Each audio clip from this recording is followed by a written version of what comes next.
Hey everyone, Michael here from Simply Wall Street.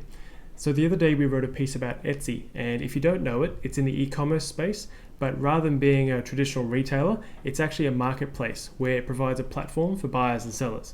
So in that respect, it's actually pretty similar to eBay, but in many other respects, it's also quite different, and our piece goes into that.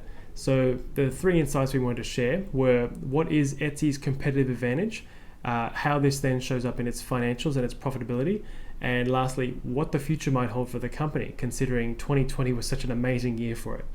So for starters, what is the company's competitive advantage? That stems pretty much from two sources. It's differentiated product and its brand. And the product simply refers to the fact that the sellers are mostly selling handcrafted, unique goods. They're not stuff that's mass-produced out of a factory, it's handcrafted by the sellers. And the buyers really appreciate that, because sometimes you need to find a unique item that just isn't made out of a factory, and Etsy is most likely the place where you're going to find it. And in regards to the brand, the company has built a brand that is focused around keeping commerce human. So they make it like you're shopping at a farmer's market rather than some massive shopping mall. And the buyers and sellers really resonate with that, and that's why they've become such loyal, recurring users. And as a result, there's been a massive increase in the amount of sales on the platform.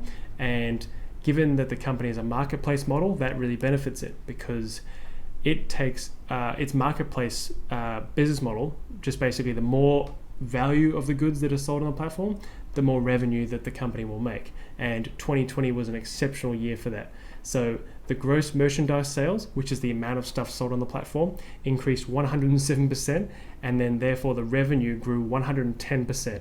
And on top of that, earnings grew 264%. So 2020 was an amazing year for it. And while you might want that to continue, it's likely not going to happen over 2021 as well, because 2020 was an extremely unique and one-off sort of year.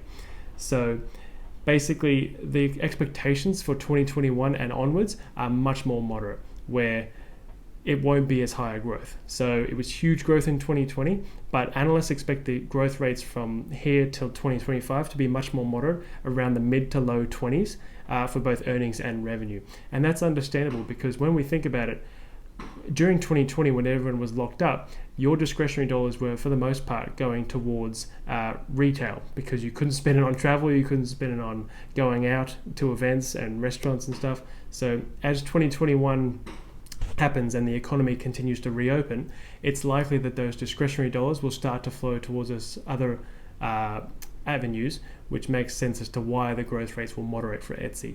But our analysts go into that in the insight. So if you'd like to check out more, we'll have a link to the article below. And if you'd like to look into Etsy in further detail in terms of future and balance sheet health and everything else, you can check out our platform. But that's pretty much all for this week. So thanks for watching, and have a good one.